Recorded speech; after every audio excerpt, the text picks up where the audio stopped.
selamat pagi, selamat siang, selamat malam semuanya. Di sini saya akan memulai dengan pertanyaan satu hal. Kamu tahu kan kalau scrolling sosial media berjam-jam itu bikin waktu kita habis? Kamu juga tahu kan kalau belajar atau nugas mepet deadline bikin nyiksa diri kita sendiri? Kamu juga tahu kan kalau tidur terlalu malam atau begadang bikin kacau keesokan harinya atau bikin berantakan? Dan yang lebih menarik lagi, kita tahu kalau itu semua salah, tapi kita tetap ngelakuin dan kita nggak berubah. Kita tahu banget malah. Tapi kenapa sih kita tetap membiarkan ini terjadi? Dari situ aku sadar kalau ini bukan karena soal kita bodoh atau kita males, atau juga bukan karena kita kurangnya informasi. Ini juga bukan karena kurangnya nasihat bagus atau kurangnya motivasi tambahan juga. Kita hidup di zaman yang aneh. Kenapa? Karena di zaman yang aneh ini kita tersedia semua platform. Bahkan semua masalah atas jawaban kita tersedia. Seperti di Google, di YouTube, maupun di TikTok, atau dimanapun. Tapi, kenapa sih kita tetap nggak berubah?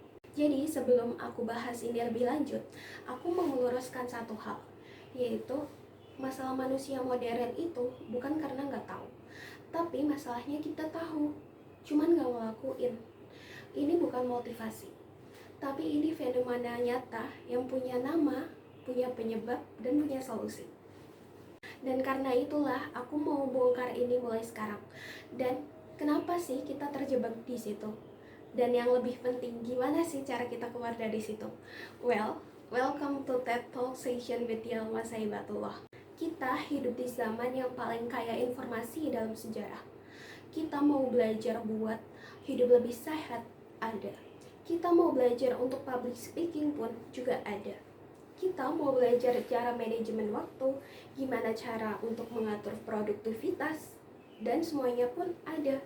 Kontennya pun banyak, sumbernya banyak, buku pun banyak, podcast juga banyak, nasihat pun apalagi. Tapi anehnya dengan semua pengetahuan itu, semua orang justru berjalan di tempat. Mereka tahu apa yang harus dilakuin, tapi gak pernah benar-benar dilakuin. Ada istilah untuk fenomena itu, namanya knowing doing gap. Bahasa sederhananya sih kesenjangan antara jarak dan bertindak. Jarak antara benar-benar sadar dan berubah. Then, the siren call of the comfy chair and endless scrolling takes over. You're ambitious, no doubt about it. But the lazy part? That feels pretty real too, right? It's that classic feeling of wanting to climb Mount Everest, but then thinking, maybe I'll just admire it from down here, with a pizza. Sound familiar? Kenapa sih ini bisa terjadi?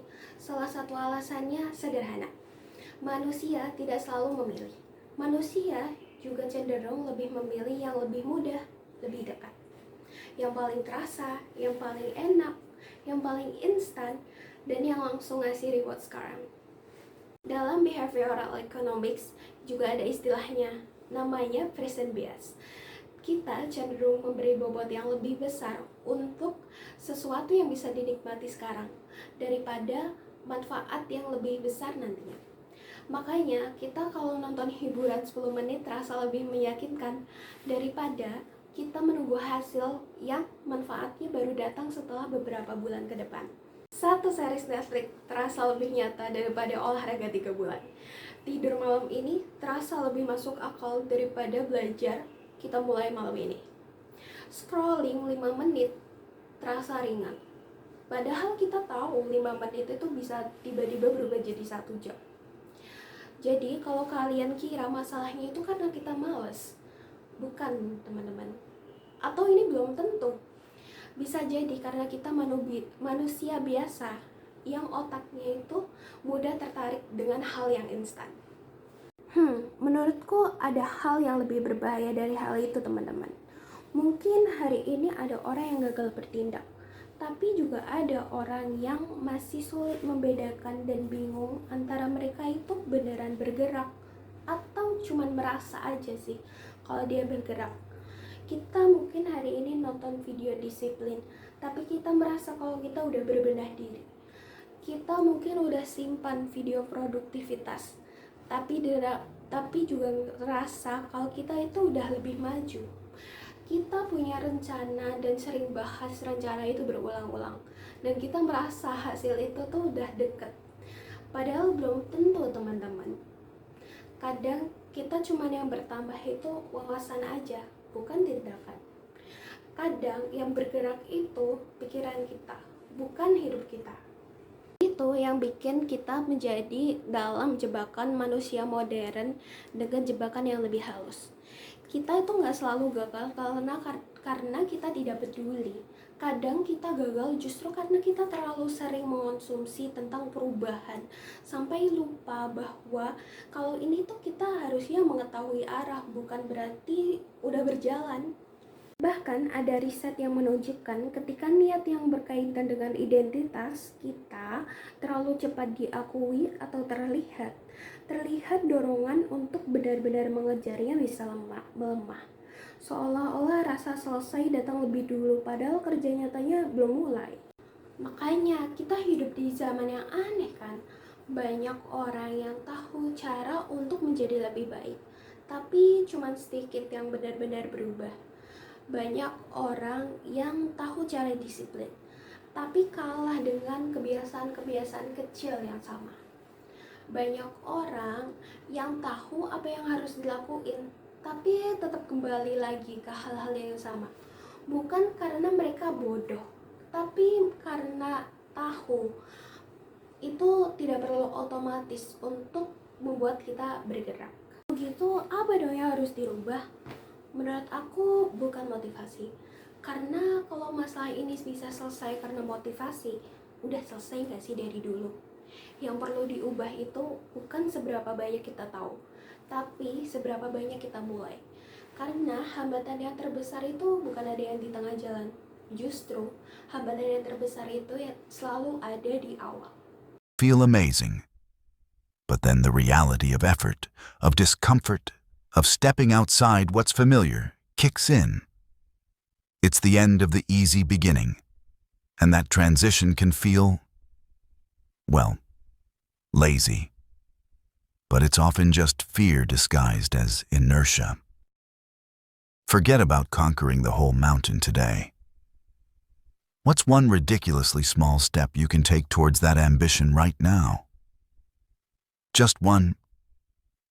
Maybe it's opening that document. Maybe it's sending one email. Maybe it's just thinking about the first step for 5 minutes without getting distracted by your phone. That tiny win creates momentum. And momentum, my friends, is the ultimate anti-laziness superpower. The ambition is there. The laziness is often just a signal. Aku besok harus berubah, tapi bilang aku bikin mulai jadi lebih mudah. Kalau kamu mau belajar, jangan tunggu niat datang. Buka laptop kamu, siapin buku kamu di atas meja belajar, dan hilangin distraksi kamu sebelum kamu mulai. Kalau kamu mau berhenti menunda, jangan fokus ke hasil yang besar, tapi fokus ke tindakan pertama yang terlalu kecil untuk ditolak. Di titik ini, ada satu ide sederhana, tapi sangat masuk akal. Namanya implementation intention. Intinya kita berhenti membuat niat yang terlalu umum dan memulai membuat keputusan yang sangat spesifik. Bukan cuma bilang aku harus rajin, tapi bilang kalau nanti jam 7 malam maka aku harus belajar selama 25 menit. Kelihatannya kecil kan? Tapi justru itu poinnya. Karena hidup seringkali berubah lewat keputusan besar yang dramatis. Hidup berubah lewat hambatan kecil yang dikurangi setiap hari. Kita hidup di generasi yang tahu banyak hal. Tahu cara hidup sehat, tahu cara mengatur waktu, tahu cara memperbaiki diri, tahu cara memulai. Tapi pengetahuan kalau cuma berhenti di kepala itu bakal jadi koleksi semata.